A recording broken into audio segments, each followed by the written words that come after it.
നമസ്കാരം, ഭാരത് ലൈവിലേക്ക് സ്വാഗതം. ശ്രീലേ, നമസ്കാരം. ശ്രീലേ, ഒരു ഞെട്ടിക്കുന്ന ഒരു വാർത്തയാണ്.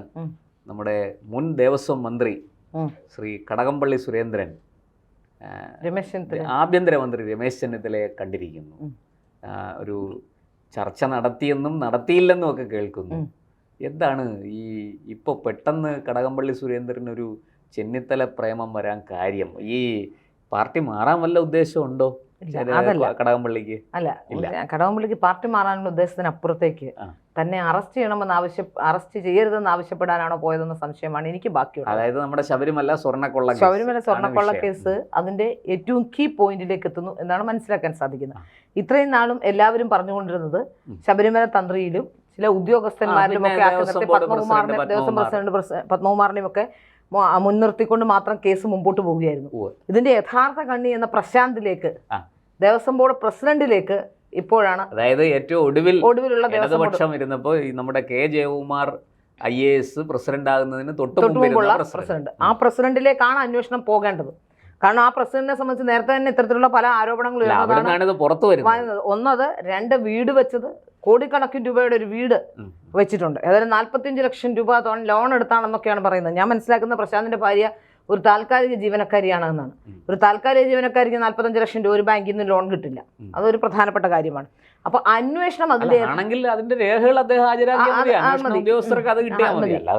അപ്പൊ ഇപ്പൊ ഇവിടെ നമ്മൾ കാണുന്നത് ആഭ്യന്തരമന്ത്രി രമേശ് ചെന്നിത്തലയെ കാണാൻ ഒരു സ്കൂട്ടറും ഒക്കെ എടുത്ത് ഹെൽമെറ്റ് ഒന്നും വെക്കാതെ അവിടേക്ക് പോയി എന്നുള്ളതാണ് മനസ്സിലാക്കുന്നത്. അതായത് എനിക്ക് തോന്നുന്നത് ആരും ശ്രദ്ധിക്കാതിരിക്കാൻ, ഞാനൊരു തമാശയ്ക്ക് പോവാണെന്ന് വരുത്തി തീർക്കാനുള്ള ഒരു ഒഫീഷ്യൽ വേയിൽ പോകുന്നു എന്നുള്ള കാണിക്കാതിരിക്കാനുള്ള ഒരു അടവാണ് എന്നാണ് എനിക്ക് തോന്നുന്നത്. ഞാൻ ഇപ്പൊ പറയാലോ, മാധ്യമങ്ങളെ അറിയിച്ചുകൊണ്ടല്ലേ പോയത്, ഞാൻ ഇങ്ങനെ സ്കൂട്ടറിൽ പോകുമോ കാർ എടുത്ത് പോകും, അതായത് അതൊരു പുതിയ തന്ത്രമാണ്. അതായത് ഞാൻ സ്വാധീനിക്കാനാണെങ്കിൽ അങ്ങനെ പോകുള്ളൂ എന്നുള്ളതാണ് എന്ന് പറയാനുള്ള ഒരു മാർഗമാണ്. ഇപ്പൊ രമേശ് ചെന്നിത്തലയെ കാണാനുള്ള ആവശ്യം എന്താണ് എന്ന് കടകംപള്ളി വ്യക്തമാക്കണം. പ്രത്യേകിച്ച് ഇത്രയും ദിവസം രമേശ് ചെന്നിത്തല ഇന്നലെയല്ല ആഭ്യന്തരമന്ത്രി, ഇന്ന് രാവിലെ പോയി കാണാൻ. അപ്പൊ രമേശ് ചെന്നിത്തല ആഭ്യന്തരമന്ത്രിയായ ശേഷം ആയത് ഇപ്പൊ 2-3 മാസം കഴിഞ്ഞിരിക്കുന്നു, ഒരു മാസം കഴിഞ്ഞിരിക്കുന്നു.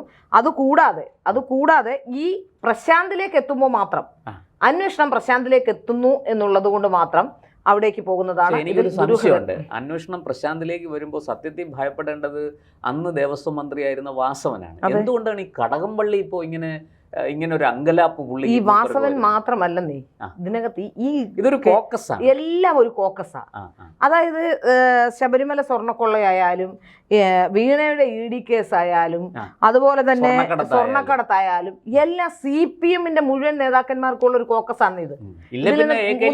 അഡ്രസ് വെക്കില്ല. അല്ലാതെ ഈ മുതിർന്ന നേതാക്കന്മാരെല്ലാം ചേർന്നിട്ടുള്ള ഒരു കോക്കസ് തന്നെയാണ്. പാവം പിടിച്ച ഈ താഴെത്തട്ടിലുള്ളവർക്ക് അറിയില്ലായിരിക്കും. ക്യാപ്സൂൾ വിതരണം അത് ക്യാപ്സൂൾ മാത്രമേ മറ്റുള്ളവർക്ക് കിട്ടുന്നുള്ളൂ. താഴെത്തട്ടിലുള്ളവർക്ക് രക്ഷിക്കാനുള്ള ക്യാപ്സൂളുകൾ വിതരണം ചെയ്യുമ്പോൾ പണവും പണക്കെട്ടുകളും നോട്ടുകെട്ടുകളുടെ ഡോളറുകളും ഒക്കെ മറ്റുള്ളവർക്കാണ്, നേതാക്കന്മാർക്കാണ്.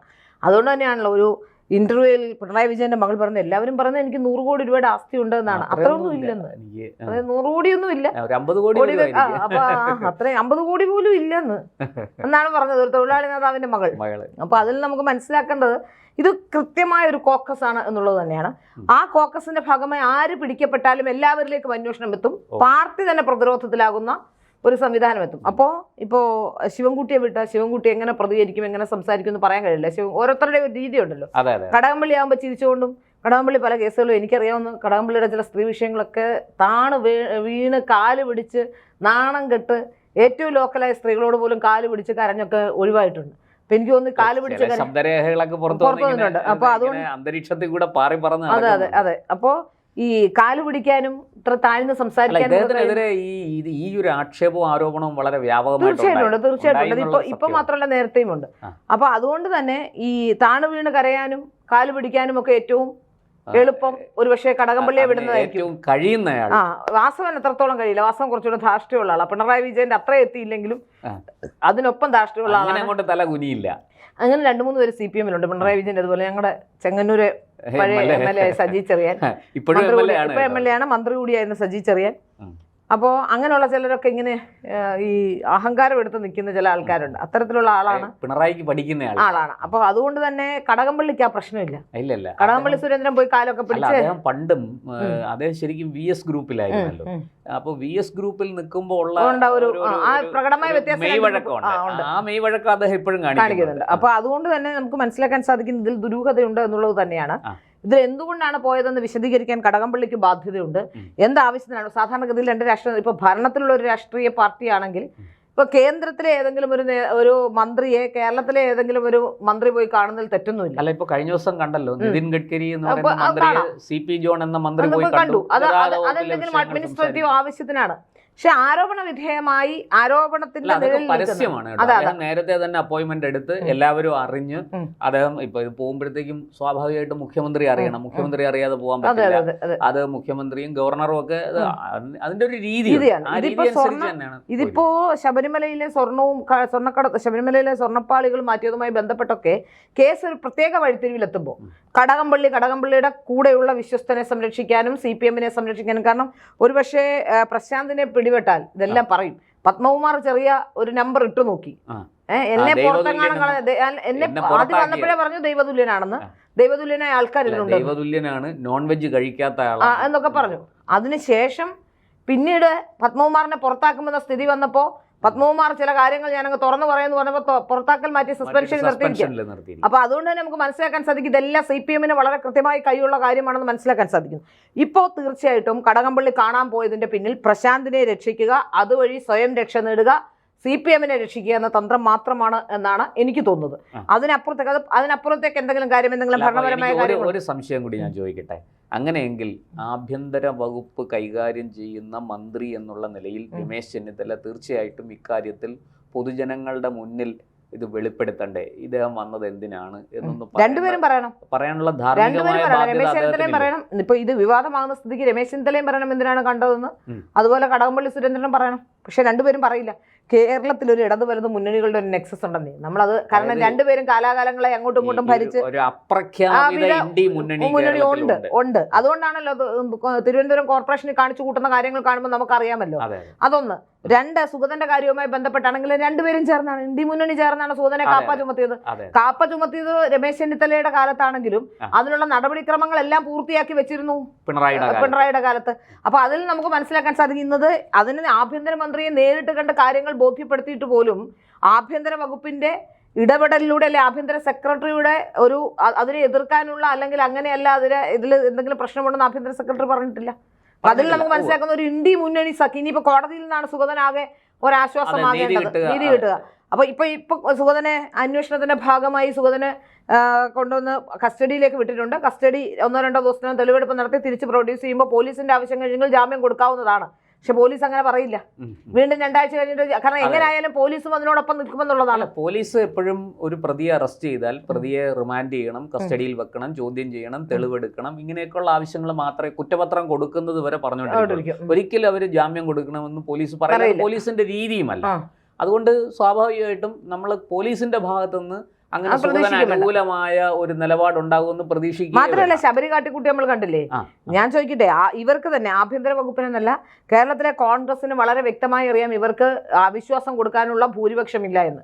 എന്നിട്ടും അവിശ്വാസം കൊണ്ടുവരാനുള്ള ഭൂരിപക്ഷം ഇല്ല എന്ന്. അപ്പൊ കൊണ്ടുവരാനുള്ള ഭൂരിപക്ഷം ഇല്ലപ്പോഴും ഇല്ലാത്തപ്പോഴും അഴിഞ്ഞാടാൻ രണ്ടുപേർക്കും ഇല്ല. പക്ഷെ ഇവർ ചെയ്യുന്നത് എന്താണെന്ന് വെച്ചാൽ എനിക്ക് തോന്നുന്നു സുഗതൻ ഏപ്രിൽ ഒപ്പിട്ടിട്ടുണ്ട്. മെയ്യിലും ജൂണിലും 2 കമ്മിറ്റികൾ ഒപ്പിട്ടില്ല. 3ാമത്തെ കമ്മിറ്റിക്ക് കൂടി സുഗതൻ ഇല്ലെങ്കിൽ മാത്രമേ ഇവർക്ക് നടപടിയെടുക്കാൻ കഴിയൂ. ഇവർ വിചാരിച്ചത് ഒരുപക്ഷെ ഏപ്രിലും മെയ്യിലും ഒക്കെ അവധിയാണ് എന്നാണ്, സുഗതൻ പങ്കെടുത്തിട്ടില്ല എന്നുള്ളതാണ്. അത് സുഗതൻ പങ്കെടുത്തിട്ടില്ല എന്ന് വരുത്തി തീർക്കാൻ, അല്ലെങ്കിൽ ഒപ്പിൽ എന്തെങ്കിലും കൃത്രിമം ഉണ്ടെന്ന് കാണിക്കാൻ വെള്ളം കോരി ഒഴിക്കാനോ എന്തെങ്കിലും ചെയ്യാനോ ഒക്കെ ഉള്ള പ്ലാൻ ആയിരുന്നു എന്നാണ് നമുക്ക് മനസ്സിലാക്കുന്നത്. കാരണം ഈ സ്ത്രീകളൊക്കെ വെള്ളം കോരി ഒഴിക്കണമെങ്കിൽ നേരത്തെ ഒരു പ്ലാനിംഗ് ഒക്കെ വേണം. വെറുതെ ഇരിക്കുന്ന വെള്ളം കോരി അതാണ് വളരെ സംശയാസ്പദമായ കാര്യം. കാരണം ഒരു തർക്കം ഉണ്ട്, അത് നമുക്ക് മനസ്സിലാക്കാം. സാധാരണ തർക്കങ്ങൾ നമുക്ക് മനസ്സിലാക്കാം. ഒരു സംഘർഷം പെട്ടെന്ന് രൂപപ്പെടാം. അത് നമുക്ക് നമ്മളിങ്ങനെ സംസാരിച്ചുകൊണ്ടിരിക്കുമ്പോൾ പെട്ടെന്ന് വഴക്കുണ്ടാകാം. സ്വാഭാവികമാണ്, അതൊക്കെ മനുഷ്യർ തമ്മിൽ അതൊക്കെ സംഭവിക്കും. അപ്പോൾ തീർച്ചയായിട്ടും 2 വ്യത്യസ്ത പാർട്ടികൾ കൗൺസിലിൽ സംസാരിച്ച് തെറ്റുന്നത് ഒരു പുതിയ കാര്യമല്ല. കൗൺസിൽ റിപ്പോർട്ട് ചെയ്യാൻ പോകുമ്പോൾ കണ്ടിട്ടുള്ളതാണല്ലോ. വളരെ പെട്ടെന്നാണ് അവിടെ ഒരു സംഘർഷ സ്ഥിതി നിയമസഭയിലും ഒക്കെ ഉണ്ടാകുന്നത്. പക്ഷേ അവിടെ ഈ വെള്ളം എടുത്തൊഴിച്ചപ്പോൾ അത് കൃത്യമായി നമുക്ക് ആണെന്ന് മനസ്സിലായി. അത് മാത്രമല്ല ഈ അതാണ് ഇതിന്റെ ദുരൂഹത വർദ്ധിപ്പിക്കുന്നത്. അറ്റൻഡൻസ് രജിസ്റ്റർ ഇവർ ഇത് പ്ലാൻ ചെയ്ത് തന്നെ വന്നതാണ്. അറ്റൻഡൻസ് രജിസ്റ്റർ അതെ പേജ് കീറാൻ ശ്രമിക്കുക, അറ്റൻഡൻസ് രജിസ്റ്റർ കൊണ്ടുവരുമ്പോൾ തന്നെ അറ്റൻഡൻസ് രജിസ്റ്റർ കിട്ടിയില്ല, ഒപ്പിടാൻ സമ്മതിച്ചില്ല എന്ന് പറഞ്ഞ് ഏതാണ്ട് അരമണിക്കൂറോളം ഈ അറ്റൻഡൻസ് രജിസ്റ്റർ ഉയർത്തിക്കാട്ടി ശബരി എന്തൊക്കെയോ പറയുന്നുണ്ട്. ശബരിയുടെ കയ്യിൽ അറ്റൻഡൻസ് രജിസ്റ്റർ ഉണ്ട്. ശബരി എന്നിട്ട് കൈ വെക്കുന്ന, ഞാനത് വളരെ ശ്രദ്ധിച്ചു, ശബരി അറ്റൻഡൻസ് രജിസ്റ്ററിൽ കൈ വെക്കുന്നുണ്ട്. അതായത് സുഗതൻ ആദ്യം ഒപ്പിട്ട സ്ഥലത്ത് കൈ വെച്ചുകൊണ്ടാണ് ഇപ്പുറത്തങ്ങ് ഒപ്പില്ല എന്ന് സുഗതനെ ഈ ഇത് കാണിച്ചുകൊണ്ടിരിക്കുന്നത് ശബരി. അത് വളരെ പ്ലാൻഡ് ആയിട്ടുള്ള കൈ പോകുന്നത് നമുക്ക് ശ്രദ്ധിക്കാൻ കഴിയും. നമ്മൾ ഈ വിഷ്വലൊക്കെ കാണുമ്പോൾ നമ്മൾ നന്നായി ശ്രദ്ധിക്കുമല്ലോ.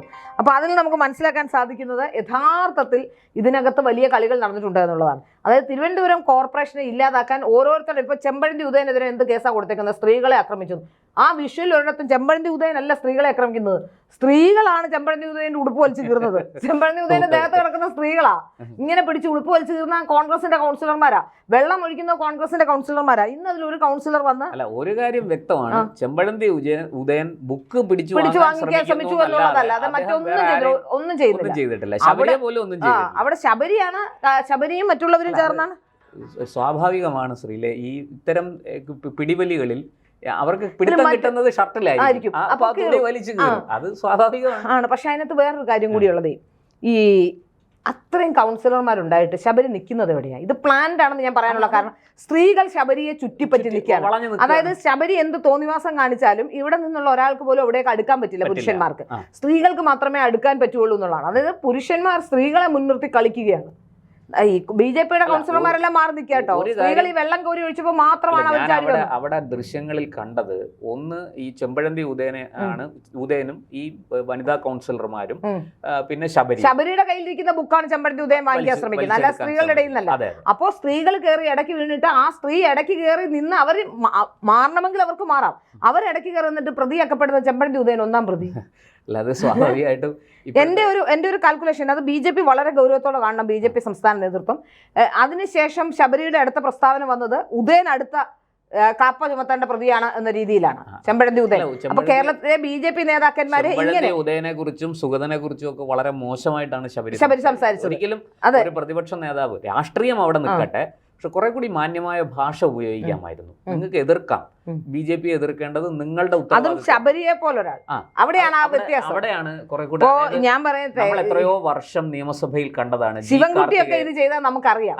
പക്ഷെ G. കാർത്തികൻ എന്ന് പറയുന്ന മാന്യനായ ഒരു രാഷ്ട്രീയ നേതാവിന്റെ മകൻ, നല്ല വിദ്യാഭ്യാസമുള്ള, അതായത് കോൺവെന്റ് എഡ്യൂക്കേറ്റഡ് ആയിട്ടുള്ള, നല്ല വിദ്യാഭ്യാസമുള്ള, നല്ല രീതിയിൽ പഠിച്ചു ടാറ്റ പോലത്തെ കമ്പനിയിൽ ജോലി ചെയ്തിട്ടുള്ള ഒരാൾ ഒരു തെരുവ് ഗുണ്ടയെ പോലെ മാറുന്നത് ഒരിക്കലും അംഗീകരിക്കാൻ കഴിയില്ല. അതാണ് അതിന്റെ ഏറ്റവും പ്രധാനപ്പെട്ട ശബരിയുടെ ഒരു ഗ്രാഫ് താഴ്ന്നു, തീർച്ചയായിട്ടും താണുപോയി എന്നുള്ളതാണ്. ഒരു IAS ഓഫീസറുടെ ഭർത്താവ് MLA ആയിരുന്ന ഒരാൾ, ഏത് രീതിയിൽ നോക്കിയാലും സത്യം പറഞ്ഞ ഒരു തെരുവ് ഗുണ്ട. അതായത് ശിവൻകുട്ടിയുടെ അതേ പ്രകടനം. പിന്നെ ശബരിക്ക് തടി കൂടുതലുള്ളത് കൊണ്ട് ഈ ബെഞ്ചിൽ ഒന്നും കയറാൻ പറ്റില്ല, തടി കൂടുതല, 110 കിലോയ്ക്ക് മുകളിലുണ്ട്. അപ്പൊ അതുകൊണ്ട് ബെഞ്ചിൽ കയറാൻ പറ്റാത്തതുകൊണ്ട് ശിവൻകുട്ടി കാണിച്ചത്, ശിവൻകുട്ടി മറ്റേ സ്പീക്കറിന്റെ ഡൈസിൽ കയറിയ പോലെ കയറാൻ പറ്റാത്തത് കൊണ്ടാണ് ശബരി അത് ചെയ്തില്ല എന്ന് മാത്രമേ ഉള്ളൂ. ബാക്കി എല്ലാ പ്രകടനവും ശബരി അവിടെ നടത്തി.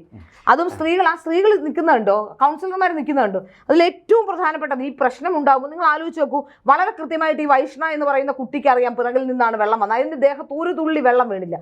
എങ്ങനെയാണ് ഇങ്ങനെ പെരുങ്കള്ളം ഒരു സ്ത്രീക്ക് പറയാൻ കഴിയുക? രാഷ്ട്രീയമാകാം, പക്ഷേ ഇത് ക്യാമറകൾ കാണുന്നുണ്ട് ഇന്നത്തെ കാലത്ത്. രാഷ്ട്രീയത്തിൽ അങ്ങനെയാണെന്നേ, രാഷ്ട്രീയത്തിൽ ഇങ്ങനെ പറഞ്ഞത് വിഴുങ്ങാനും മാറ്റി പറയാനും ഒന്നും ഞാൻ വിചാരിച്ചിട്ടുണ്ട് കേട്ടോ. വളരെ എന്റെ അഭിപ്രായത്തിൽ ശ്രീലെ മറ്റൊന്നും വിചാരിക്കേണ്ട, കോൺഗ്രസ് രാഷ്ട്രീയത്തിന് UDF രാഷ്ട്രീയത്തിന് ഏറ്റവും യോജിച്ച ഒരാളാണ് ഈ വൈഷ്ണ. അതിലൊരു സംശയമില്ല, വൈഷ്ണയ്ക്ക് നല്ല ഭാവിയുണ്ട്. ഞാൻ നേരത്തെ സത്യത്തിൽ വിചാരിച്ചത്, പക്ഷെ ക്രെഡിബിലിറ്റി ഉള്ള ഒരാളല്ല എന്നുള്ളത് ജനം തിരിച്ചറിയണം.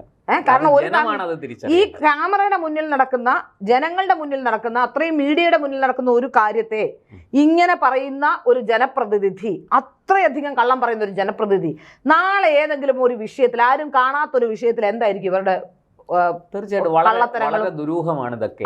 ഇതൊന്നും ഇത് വളരെ അല്ല, ഇത് പ്ലാൻഡ് ആയിട്ട് തന്നെയായിരുന്നു. തിരിച്ചു വരികയാണ്. അതാ ഞാൻ പറഞ്ഞത്, ഇന്ത്യ മുന്നണി എന്ന് പറയുന്നത് കേരളത്തിലുണ്ട്. ആ ഇന്ത്യ മുന്നണിയുടെ ലക്ഷ്യം ഒരു കൃത്യമായ ദൃശ്യമാണ് നമ്മൾ നഗരസഭയിൽ കണ്ടത്. അത് തന്നെയാണ് ഇപ്പോ ഈ കേസുകളുടെ കാര്യത്തിലും മറ്റും സംഭവിക്കാൻ പോകുന്നത് തന്നെയാണെന്ന് മനസ്സിലാക്കാൻ സാധിക്കുന്നു.